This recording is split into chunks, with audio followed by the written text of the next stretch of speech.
Have you seen ads or stories in the media about the 50-plus consumer that left you scratching your head and asking, who do these companies think we are?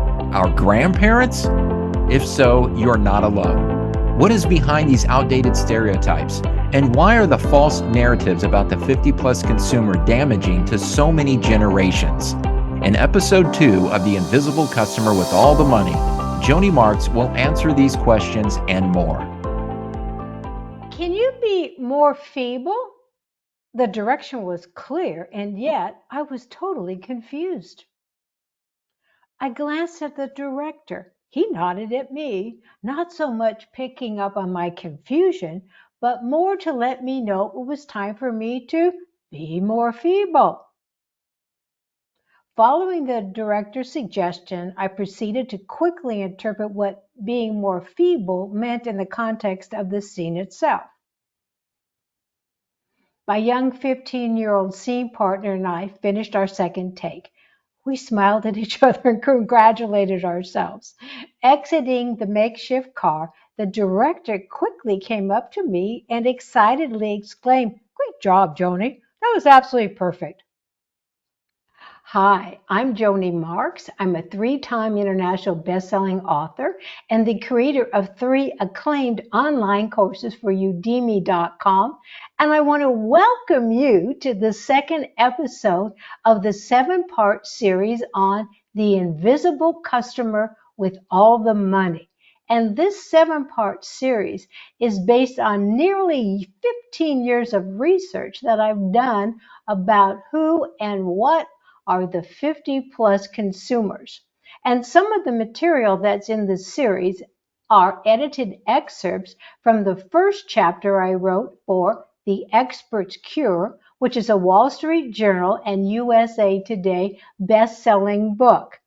So let's go back to the beginning here about this scene with the directors. So what really was that about, asking me to be more feeble? So the scene is supposed to be about a 65-year-old grandmother who's driving her young grandson to a mobile phone store. And the reason is this commercial was happening is that this was for a national telecommunication brand that was presenting a new offering. And it was a new family plan, which was less money, and you would get 3 phones. So why was it necessary for this grandmother to be more feeble? Because she's needing to safely drive her grandson to the store and to negotiate and purchase these telephones. After thanking the director and the ad agency representative, I prepared to leave the studio. That's when the casting director, who I had worked with before, came up to me. She said, "Joanie, you really are a magician at improvisation. Awesome job on adjusting to changes in the script." Oh, I thanked her and then asked her if she had any insights on how being more feeble became the focus of the commercial, since it wasn't part of the original audition. The casting director took a moment to consider her answer and then bluntly said, "The ad agency changed it at the last minute. They're paying the bills and calling the shots." The casting director is right. The one with the money calls the shots. In the first episode of this series on the invisible customer with all the money, I shared with you how I began my research. And in the process of this research, I discovered the 7 myths of love and happiness. What are the 7 myths of love and happiness? Myth of scarcity, myth of self-worth, myth of love, myth of Prince Charming, myth of aging, myth of physical beauty, and myth of shame and blame. So why are these myths important, and how are they relevant to the invisible customer with all the money?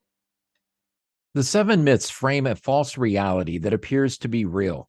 What frames the myths are limiting beliefs. In this false reality, the media uses the myths to trick consumers into seeing beneficial solutions for love, happiness, health, and success by blindly following the rules of limiting beliefs. On the surface, these solutions and rules appear legitimate and are often backed up by credible sources as proven and even safe. Nothing could be further from the truth. Passed down from one generation to the next as immutable laws for life, the 7 myths of love and happiness are smoke and mirrors producing an illusionary storyline for life. This not only creates uncertainty in the lives of consumers, but it also produces instability for the brands who rely on the 7 myths. Next, I'm going to talk about what are the 3 biggest areas that these myths affect us as consumers. 1, the 7 myths of love and happiness limit how much you enjoy life because they are based on limiting beliefs. And 2, the myths frame the stories consumers are told about how life is supposed to work. And 3, ultimately, the myths separate consumers from their true, authentic selves by getting them to chase for love, happiness, and success outside of themselves. So, if these myths aren't good for anyone, why are they being used? Because they make money. Here are 4 of the biggest moneymakers of the 7 myths. The myth of scarcity tells you that there isn't enough love, happiness, and success to go around. The myth of self-worth convinces you that your worth and value are based on how others see you.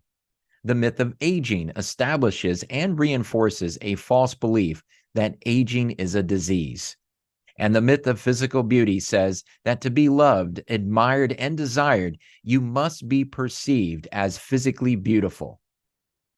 Whether you call them myths or not, the effects of all 7 are well documented. Everyone knows that buying into them is hazardous to your emotional well-being, and yet they remain a prominent fixture of everyday life for all generations. Why is that? Despite the extensive damage they produce in society, the 7 myths of love and happiness and the stories that frame them are huge moneymakers for the media.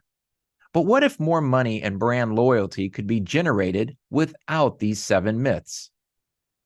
In episode 3 of this series, Joanie will peel back the curtain on a little-known but widely used study from the early 1960s that set the foundation for the invisible customer with all the money. This nearly 60-year-old study still heavily influences the media's strategic decision-making for crafting the narrative of love, success, and aging for the 50-plus consumer in the modern age. How can Joanie Marx improve your brand loyalty with the 50-plus consumer? As a brand story advisor to the 50-plus market, as your brand spokeswoman to the 50-plus market, online workshop for your team on the 50-plus consumer, and a project that includes all 3 of these options. To arrange a complimentary consultation or book Joanie for an engaging interview on your podcast, email her today at joanie@joaniemarx.com. Thank you for joining me for this episode. And for more information on the invisible customer with all the money, visit my LinkedIn site and access the 6-part story that was published in 2021. And if you haven't already, I invite you to subscribe to my YouTube channel. And until we meet again for the next episode, remember, every morning, look into your mirror, smile at yourself and say, I am my own best friend, for I came into this world to be myself. For that I came. Thank you and all my best.